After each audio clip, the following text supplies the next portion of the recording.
আপু আসসালামু আলাইকুম। ওয়ালাইকুম সালাম। আপু আপনার নাম কি? সঞ্জিতা। সঞ্জিতা আপু, কেমন আছেন আপনি? আছে ভাই কোন রকম। কোন রকম আছেন? পুরোপুরি ভালো নাই? না কেন ভালো নাই? ভালো নয় বলতে একটা ডিভোর্স নিয়ে কি কখনো ভালো থাকতে পারে? আপনার ডিভোর্স হয়ে গেছে? জি। বিয়ে করে সংসার করছিলেন কতদিন? বিয়ে 3-4 বছর হয়েছিল। বিয়েটা কি প্রেম করে করছিলেন না পারিবারিক ভাবে হয়েছিল? পারিবারিক ভাবে হয়েছিল। ডিভোর্স হয়ে গেল কেন? স্বামী ভালো ছিল না, প্রেম করতো, তার জন্য তালাক দিয়ে দিয়েছে। আরে কেমন লাগে এখন? এখন কি করবে, একটা বাচ্চা আছে, ছোট বাচ্চাটাকে নিয়ে থাকে। একটা বাচ্চাও আছে। এই বয়সে স্বামী সন্তানের সুখে থাকার কথা, অথচ একটা বাচ্চা নিয়ে একা একা আছেন, খারাপ লাগে না? খারাপ তো লাগে ভাই, এখন তো মানুষের মা বাসা বাবা আছে? মা আছে খালি। বাবা নাই? তো সংসারটা কিভাবে চলে? এখন আমি একটা মাসের বাসা বাড়িতে কাজ করি। মাসি বাসা বাড়ি কাজ করেন, লেখাপড়া করেন নাই? আগে করছিলাম, আচ্ছা, কোন ক্লাস পর্যন্ত? 1 পর্যন্ত করছি। তো মোটামুটি ভালোই করছিলেন। তা গার্মেন্টসে চাকরি টাকরি করার ট্রাই করেন নাই? না, বাচ্চা নিয়ে তো কেউ গার্মেন্টসে মানে চায় কাজ না। করতে দেবে না, আচ্ছা, এর জন্য আচ্ছা। মাসে তা পাশে চেহারাটা দেখাচ্ছেন না কেন? মুখটা দেখাইলে সমস্যা আছে?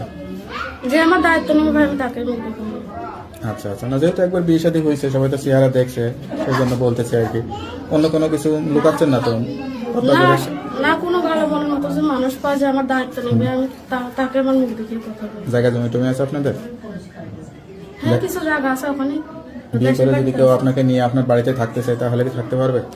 হ্যাঁ, অবশ্যই। পারবে, তাই না? আচ্ছা আচ্ছা, যেহেতু আপনার একটা বাচ্চা আছে, সেরকম যদি তার দিয়ে একটা বাচ্চা কাচ্চা থাকে, সেরকম কাউকে বিয়ে করলে সমস্যা আছে? না, আমার সমস্যা নেই, তার বউ থাকলেও আমার সমস্যা নেই। আচ্ছা আচ্ছা, তো আপনার কথা যদি সত্যি অনেকে সরাসরি আসবে, তাহলে তো চেহারাটা দেখতে পারবে। হ্যাঁ, অবশ্যই। কিভাবে কিভাবে যোগাযোগ করবে? এখন আমি ঢাকা গাজীপুরে থাকি। নাম্বারটা, মোবাইল নাম্বারটা দেওয়া যাবে? হ্যাঁ, নাম্বারটা কি মুখস্থ আপনি আছে? বলবেন। নাম্বারে মনে হয়।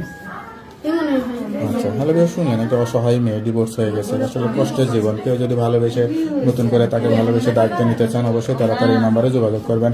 আপনার নাম্বার হচ্ছে 01761445296। নাম্বারটা খোলা থাকে তো? হ্যাঁ, খোলা। যাক, নাম্বারটা খোলা রাখবেন আর 5 ওয়াক্ত নামাজ কালাম করে আল্লাহর কাছে চাইবেন। আর কিছু বলতে চান? চাই ভাই যে কোনো খারাপ মনে আপনাদের যে ভালো মনে ফোন দেবে, সেই জন্য ফোন দেবে, তার সাথে কথা বলবো। ওকে আপু, ভালো থাকেন, দোয়া করি। আসসালামু আলাইকুম।